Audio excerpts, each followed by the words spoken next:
Roger and I had worked on the stage show and in a way had almost devised the film by the time we came to Alan. And Alan naturally wanted to do it his way, which is his job. You know, if he was going to be directing the film, then he wanted to take over. And I felt at that point when he was taking over as though I was being slightly sidelined and didn't particularly like that.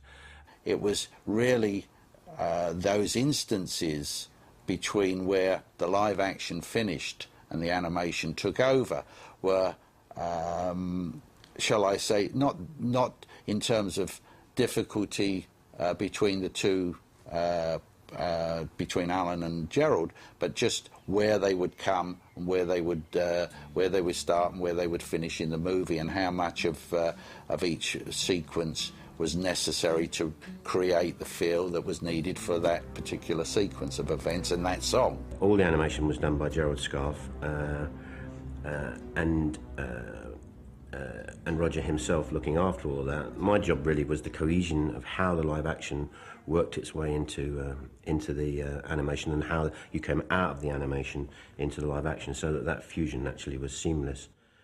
Now, the flower sequence, for instance, I think that just sort of sprang from my imagination one day. I remember making a series of very, very quick drawings about the flowers growing up and caressing one another, and then sort of almost turning into vaguely human forms to make love, to copulate suddenly, and then that's very violently over, and they're suddenly twisting around one another in a kind of anxiety, and then they attack one another, and then fly off like sort of, oh, the female devours the male. There we go. And flies off into the distance. I attempted to do it in this very, very delicate style, which meant that each drawing, and there are 12 drawings per second in animation, had to be rendered very, very carefully in coloured crayon and coloured pencil. And I think each drawing took maybe 2 days to do, and there were thousands of them. For the flower sequences, for instance, you know, you would have to, and I'm sure you have asked Jerry Scarfe about that. I mean, when we were watching the movie together and doing a commentary for this DVD, you know, and those sequences come up, I'm always joking with him and saying, "What's that, Jerry? You know, what's that flower turning into?" And he goes, "Well, I haven't offended that, but, you know, so that's Jerry." Now, in all that kind of very kind of sexual images that he draws, there are resonances, I suppose, for everybody, and certainly there are for me. So you could say that those are projections of the bit of Pink that is within Jerry Scarfe. Well, where the animation comes from is a tough question, really, because I'm not sure I've ever thought of that. Where does it come from? Does it come from Pink himself? Is it his point of view? Is it my point of view? Is it Roger's point of view? Is it the film's point of view? I think it's a bit of everything. But I suppose if I had to come down on one side, it would be that it is all happening in Pink's imagination. He's having a breakdown, as we know. And these images are, certainly the trial is sort of flashing through his mind. Goodbye Blue Skies, which I think in a way is my favourite sequence, which is about the last war, is a kind of reminiscent piece. And Pink at that time is a baby in the pram, so I'm not sure that he could be realising anything about the last war. So they are my statements in the film, which complement, hopefully, the narrative and all that's happening elsewhere. I especially liked the hotel room that Pink was ensconced, if you like. It was a kind of nucleus throughout the film. Initially, I lit that room with Pink fixated in front of his TV. I lit it really just by the TV, and then boosted the lighting strongly,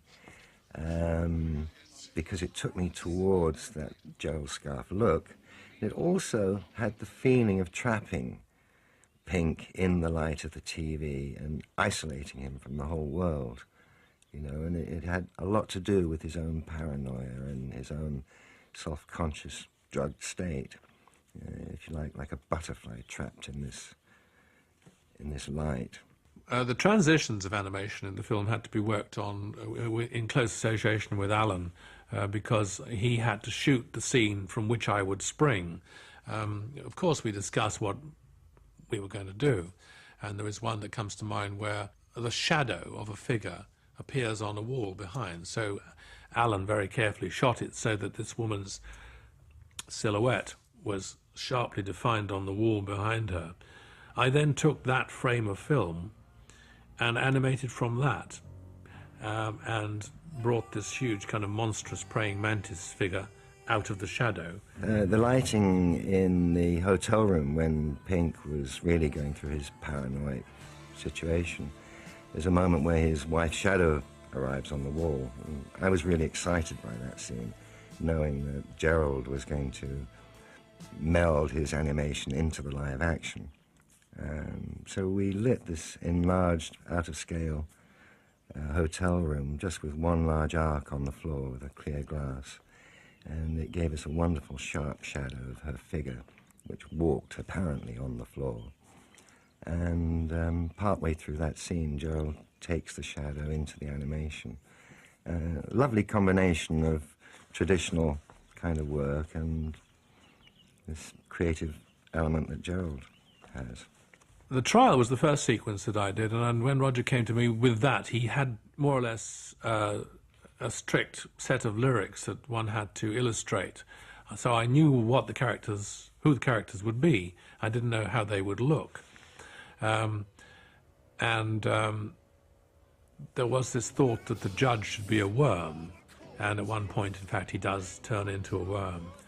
And then I, at the back of my mind, had this idea, I think it's Charles Dickens said the law is an ass or something, and so I made the law an arse, and it had this gigantic backside which wore a wig and spoke out of its orifice and denounced everything, which seemed to me to kind of fit the image I wanted. So I chose lots of different images there, and Roger's always been extremely kind of open to, I think his philosophy is, if you invite an artist to do something, you can't quarrel with what they're doing.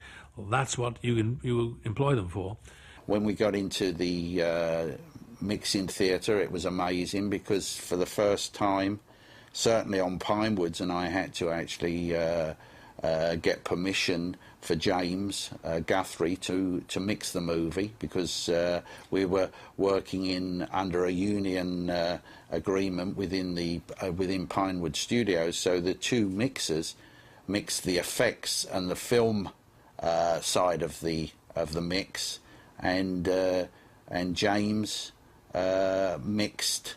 I think we had two 24-track machines, mixed the actual music side of the movie. We moved into Theatre 2 at Pinewood Studios specifically to remix the entire album to picture. Everything changes really when you're sitting down and watching visuals with the film. And also as the film was taking shape, songs needed to be shortened or lengthened. Bring the Boys Back Home, for instance, is twice the length that it is on the album. Run Like Hell gets shortened quite considerably. And also, in order to make use of the film sound setup, the film was originally released in Dolby 70mm, so you have stereo surround, subwoofers. It's more of a sort of grand experience. We had set up a huge meter on that would hung from the top of the studio, from the ceiling, so that we could actually watch when we were going into the red, and blowing the sound system, and we were touching on red for most of the movie. It was a rather good mix for its time. Mother, we re-recorded Mother in order to give it a more narrative style, and so that it was better film music. So the song had to be much longer, and it also had to be able to start and stop and be more dynamic. And because there's a section, I think we go through the song and dynamically it changes, and then there's a section where we find the wife comes home and finds Pink sitting behind the piano composing a song. already at this point very withdrawn, and so the song, the music of Mother, had to fade out at that point so she could deliver her dialogue. And then it comes back in with Roger just playing acoustic guitar and singing, and the song rebuilds. I mean, one thing that comes up a lot in the movie is on the record you get a bit of the Battle of Britain, you know, Simon, where are you? On all that stuff. And you hear it clearly. So we used that in the movie as well.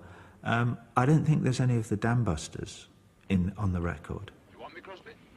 So that must have come out of discussions with Alan and my kind of obsession with that movie and that bit of kind of English cinema.